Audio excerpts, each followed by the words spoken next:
Hi,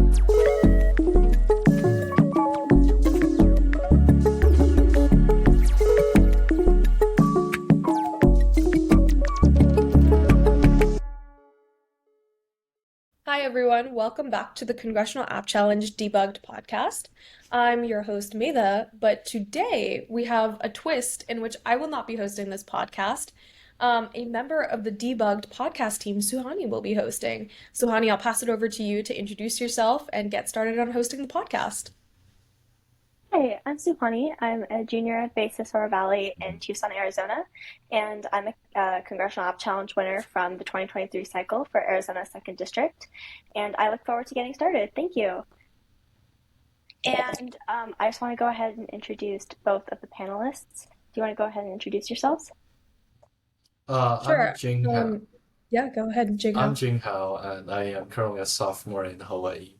I won I got third place for District HI1 for my app, which is a encryption software that allows people to encrypt their files with really strong encryption. Awesome. And my name is Medha.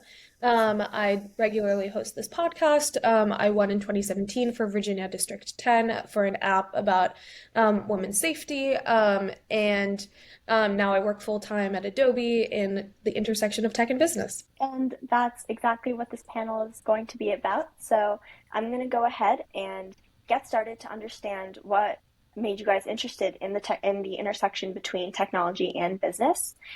And so what sparked your interest and passion for the intersection? Okay, I guess for me personally, I just like technology.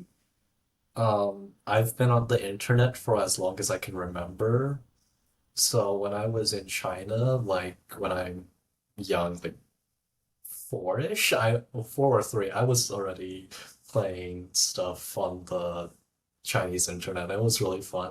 And technology has always been really fascinating to me because you could do so much with it.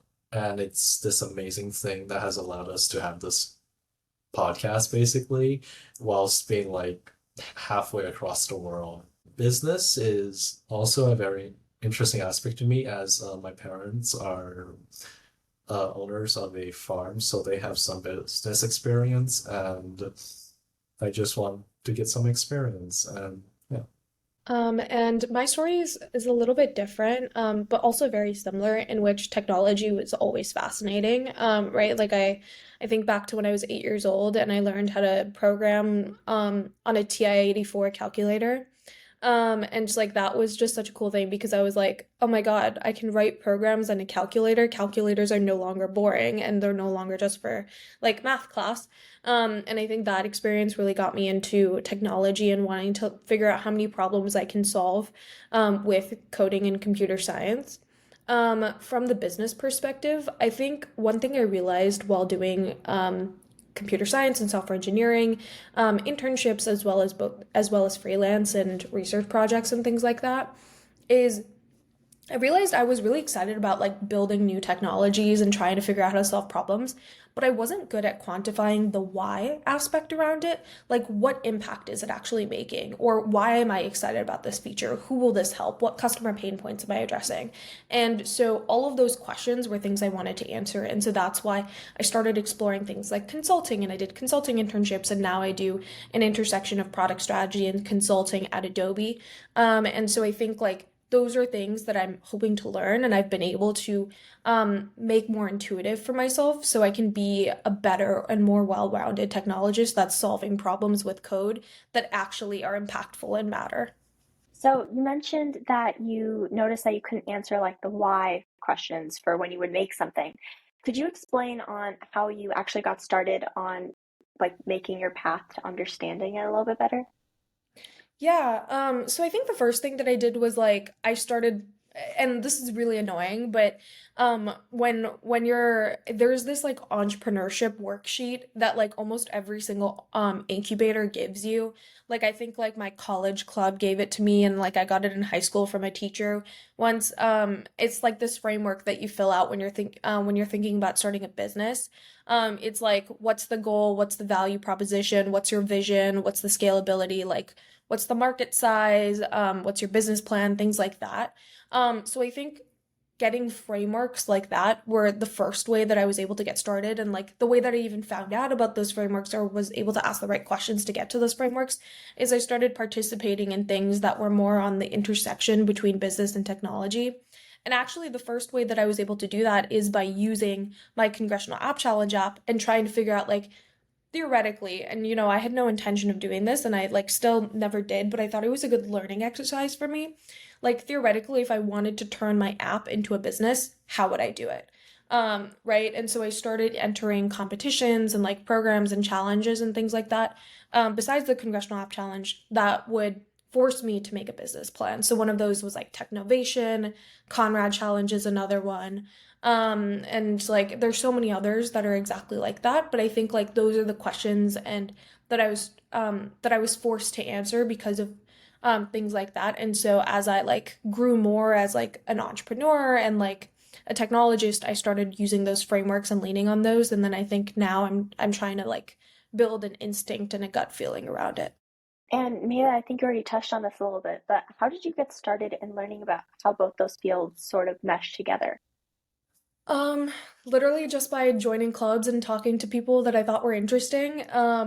Like in high school and in college, I was able to just like take advantage of being an excited freshman and like joining everything that I was interested in and actively going to meetings when I was a freshman and then self-selecting as a sophomore to figure out like, okay, these are like the three or four clubs that I actually want to focus on.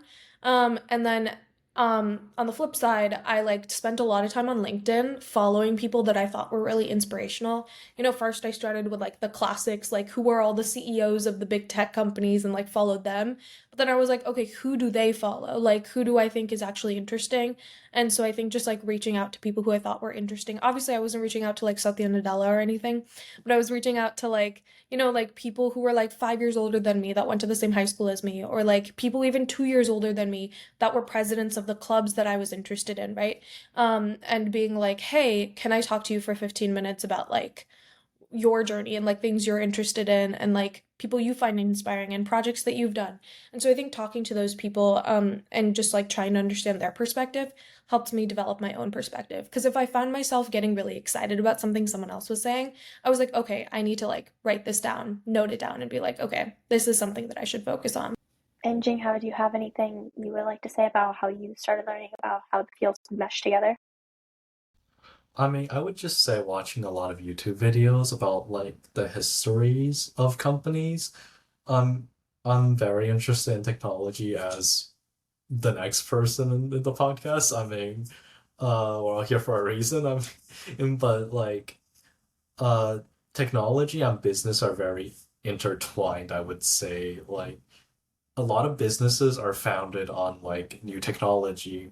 Like, for example, Intel was founded on the fact that you could make a chip that's not the size of a room, or like another company, Apple, that was founded to make computers more accessible to everyone with their engineers and stuff. So technology is like the backbone of business ideas, I would say. And with new inspiration and more inspiration, you could be like the next big thing, like Google or Microsoft and all of those tech companies. When they first were founded, like Microsoft, they had an operating system. They sold MS-DOS, and that was successful. And then they made Windows, and now we're all using Windows, or at least you probably are using Windows. Wait, I have a question. Because I also like what, especially when I was younger in like middle school and high school, used to watch a lot of YouTubers. Which YouTubers do you watch, Jingho? Um, I, there's a lot. I mean, Hmm. Linus Tech Tips is a classic one. Yeah. I used to binge watch him a lot, and I still do. There's some other ones like Asianometry, which covers a lot of Asia related topics and companies in Asia. There's a lot of good YouTubers, but they're also very niche in the sense because Yeah. they're focused on this one specific field that like 0.01% of the population will ever know about. I mean, especially considering I like semiconductors, and that's a very niche field in the already pretty niche technology field. So like, it's it's just how do I put this? It's just niche. It's just there's no way to describe it. It's just niche. It's a Totally. small community. No, that makes sense. I was like very much into like consumer technology companies and like consumer technology YouTubers. So like watched a lot of Unbox Therapy and like iJustine and things like that. That's awesome. And so I'm going to take a little step back and ask another question. So, once you guys started learning, how did you sort of apply it and begin to combine it on your own between technology and business? I can take this question first. And so I think with if you're creating like your own app or if you're creating like a website or something like that, like the business aspect of it kind of comes automatically.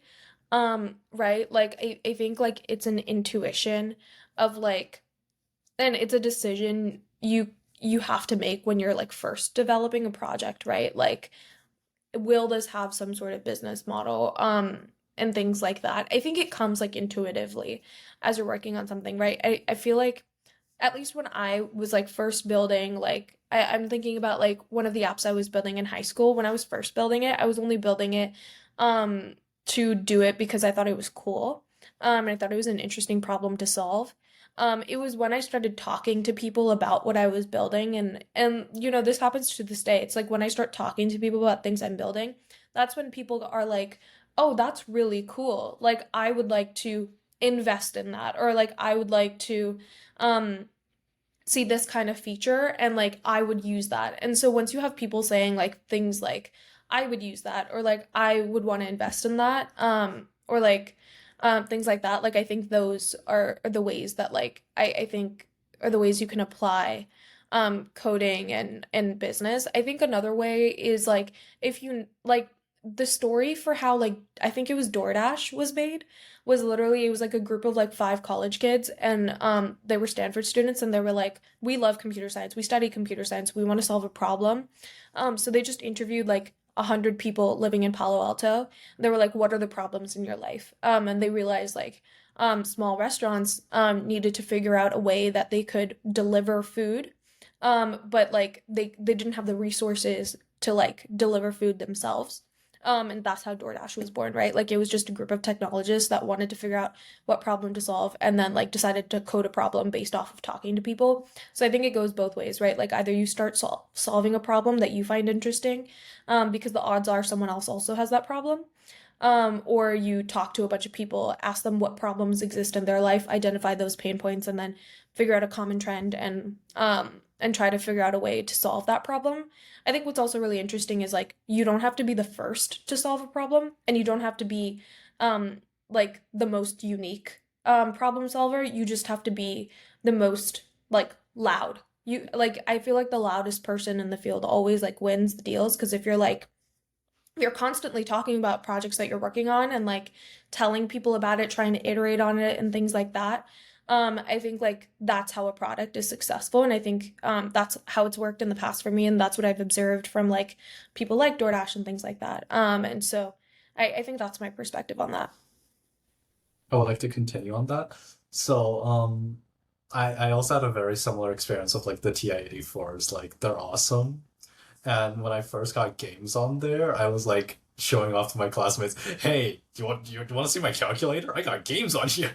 And it's like really, and it was like they were like, "Wow, you could have games on your calculator," and like so like I would get orders from people to like install games on their calculators, and I would make some money off of that. But it's like you have to get your idea out there so that it gets seen by people. Because if it doesn't get seen by people, it doesn't exist basically. It's only you know it and it's gonna and the moment you forget about it, it's basically gone forever until like the next person that thinks about it but never tells anybody about it. So you have to kind of get your voice out there and be the loudest one in the field so that you can be the face of the technology itself. And that's how you become successful with your technology and your business. Yeah, that's why I think marketing is No, so important and so underrated.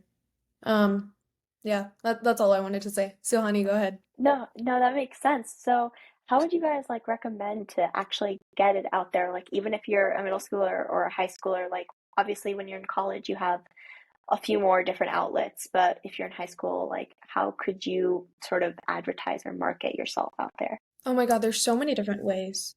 I feel like first of all, we live in a TikTok world. So you can make TikToks, you can make Instagram Reels. I see Jinghao laughing. I feel like I stole what he was gonna say.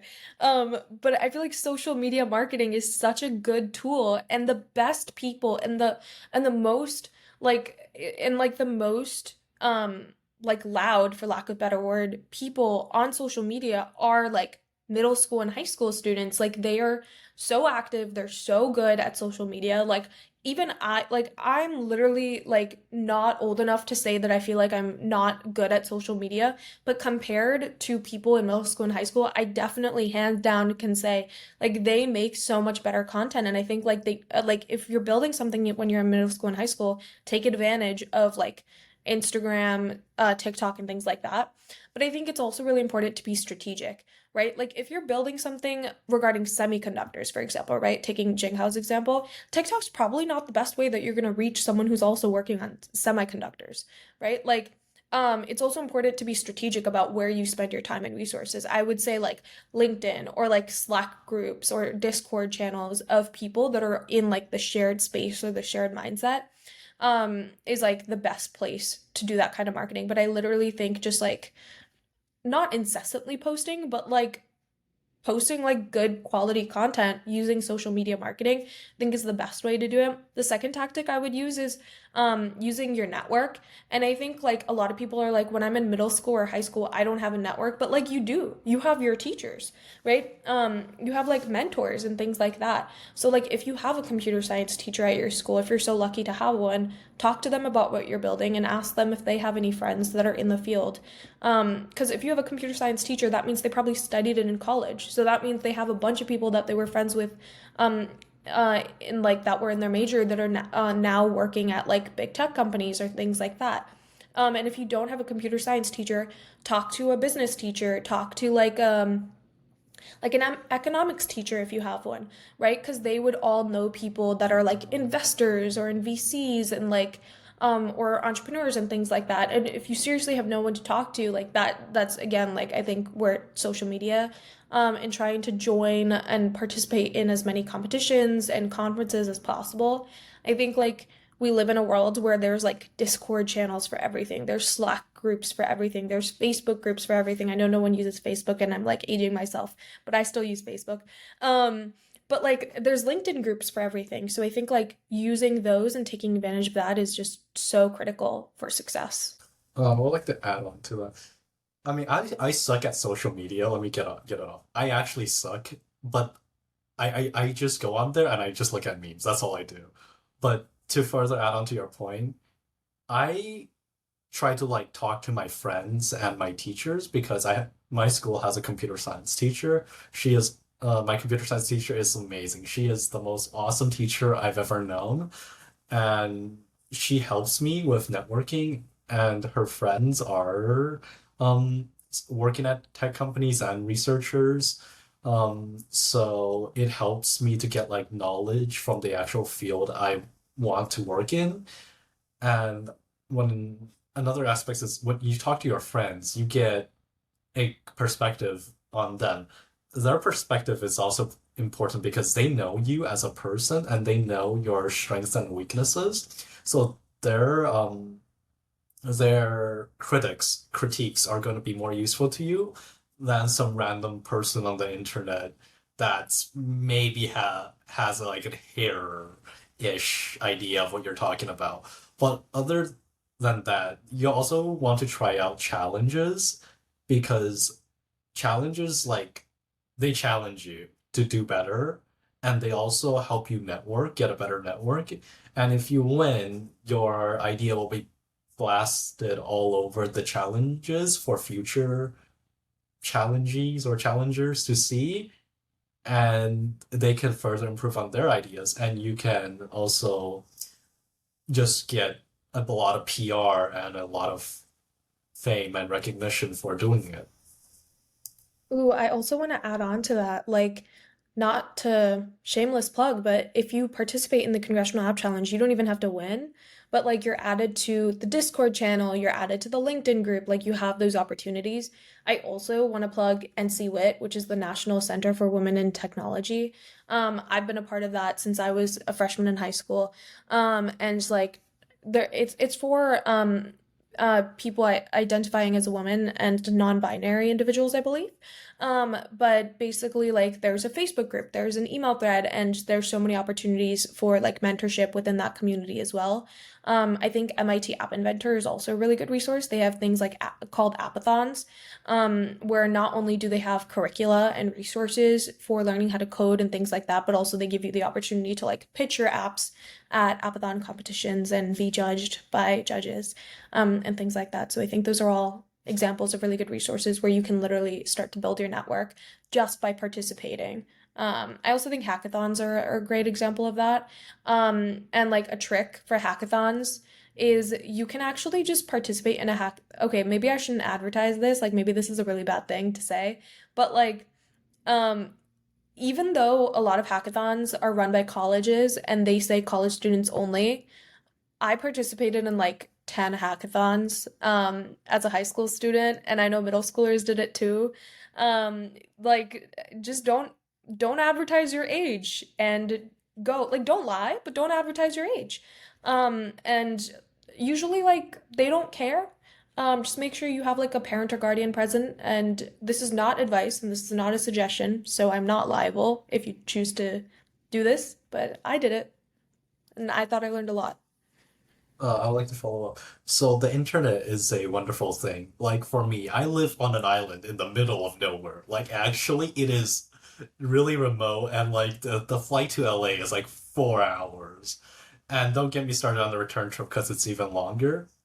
But use the internet to your advantage and get your ideas on virtual challenges if you can't make it in person. Because of like virtual challenges, you do it on your own schedule basically. They have a deadline. You could submit it like 13 days early or 13 minutes before it's due, but it's all going to be graded the same. And you're still going to get the same recognition if you win or not. And it's just great because like I don't have to book a ticket to LA and do just for one hackathon. I could just do it remotely and I could still do the basically the same thing. Yeah. Yeah, and just in case no one knows where to find hackathons, usually MLH has them. So like Major League Hacking. So if you just like go on their website, they usually have like all hackathons I think have to be registered with MLH. So you can just find the list there. But if there's like a college near you or something like that, you can just search that college's name and hackathon. But I totally agree with you, Jinghao. Like you can do so much online now, especially post-COVID.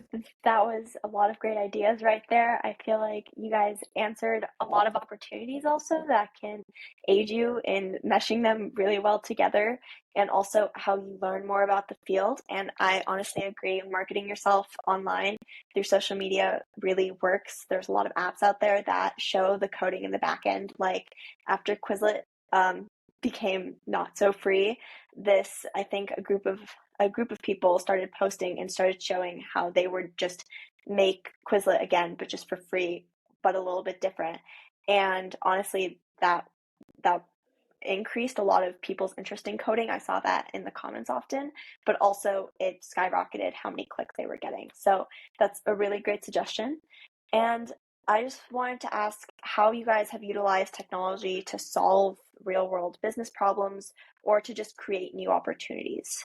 I mean, I'll go, I guess. I am in a very niche in technology. I'm into a lot of things, but I'm also into a lot of niches. So, for example, cybersecurity and encryption. Encryption is such a niche that you wouldn't find anything on it, like for the general public. Like the public doesn't know most of the algorithms that goes behind this video call, for example. And they don't know how to use certain technology. And so they just never use it or they never learn because they're too busy. But when you have an idea of something, you want to make it as easy to use as possible so that like the general public can use it. So for my app, I bundled together like quantum proof encryption, which I know sounds really cool, but trust me, it's really stupid how I did it. But it's I made it so that anybody can basically use it with like a very clean UI. I know I'm saying it has a clean UI, and it's a bit like I'm giving myself an A, but I like the UI. And you just you have to just make it like appealing to use, and you have to make it like understandable without like 15 different pages of documentation. Yeah, I think I totally agree. Um, I think technology can be a really like interesting tool, right? So like a lot of times at work, for example, I'll get like huge Excel files and they'll be like parse through them, like find me this, like give me this form, this type of data. I think like once my manager was like, I'm so sorry, this is busy work, but like I really need someone to go through this government press release and find all of our clients that were affected by like this specific regulation. And unfortunately, I have to be vague for like the sake of like my confidentiality agreement. But basically, I had to parse through a stack of like 300 pages, and like identify companies that were like called out and cross-reference them to a list of our clients, and then write up an email to each of those clients. And I was like, why would I go through a 300-page PDF manually when I can just write a script to do it, right? So that's exactly what I did. So I did it in like 20 minutes. I sent it back to my manager and she was like, how did you do it so fast? And I was like, Python exists. It's a thing, right? And I think like things like that are examples on how I've been able to like utilize my technical skills in a completely non-technical context and solve and accelerate like real world business problems. I think also like um I think just having a knowledge of technology is so useful, and like knowing how to code is so useful because like I think it expands the way that you approach and solve and think about problems. But I think like that's an example that comes to mind a lot of times. Like I'll do the same thing with like Excel files and things like that. But I think like the primary thing is like trying to figure out like I think the coolest thing about coding is like for every problem there's like six different ways that you can code it, right? Like just even like the I think the simplest example that comes to mind is like there's so many different ways to write a loop, right? Like in the same way there's so many different ways to write like recursive solutions versus iterative solutions, right? Like there's so many different ways to solve different problems with coding. So I think the same way it like teaches me at least for like things like business concepts or like frameworks that I'm giving and things like that. For any other kind of problem, I'm like, wait, there's actually a billion ways that I can solve it. I don't actually have to just go through the framework that I've been fed or like go through like the way that I've always done it. So I think like those are different ways that I feel like technology has helped me when it comes to like business issues and things like that. That makes a lot of sense. Thank you. And this is a question for both of you, but for Medha, it's going to be sort of in the past tense, and for Jinghao, it's going to be in the future. But in college, how did you plan on, or how will you balance both your interests when choosing what you want to do when declaring your majors between economics, business, and computer science, or like the different engineering majors, stuff like that? So I think like I mean, Jinghao, I think you're gonna agree with me on this. Interested in a lot of different things. So it's really difficult to like figure out exactly what I wanted to major in college. I knew I wanted to do computer science. And like business majors will hate me for saying this, but I think there's like not a lot of value in getting a business degree in undergrad. I think for me personally, like there's more value in having a computer science degree. I think like it's the future. But I think that's a very like, narrow-minded perspective, and obviously I recognize that there's nuances to that. But for me, I was like, I'm 100% getting a computer science degree. There's so much more value in that for me. So my major was in computer science. My minor was in the business of entertainment, media, and technology. That was just a niche that I thought was most interesting to me out of all of the different types of business minors I could do. I'm really happy with my decision in terms of like how I decided to mesh the two, because I was able to take classes with a lot of really impressive and famous business professors that I really respect. And then I was also able to take a lot of classes with the same kind of professors, but for computer science. I think for me, that was like the best decision. I think I also supplemented in terms of clubs, right? Like I was in a lot of business and technology clubs. Like I founded the product management club at my college, and then I also like was part of multiple consulting clubs. I was a global director of education for a consulting club, and so I was really heavily entrenched in both business technology and as well as like other types of interests as well. And so I think that's like how I was able to balance my interests. I think also just like trying to be friends with like as many people as possible in all of my classes was helpful just because like I had friends like in my entertainment classes, for example, that were like drama majors and like they were really interesting to learn from.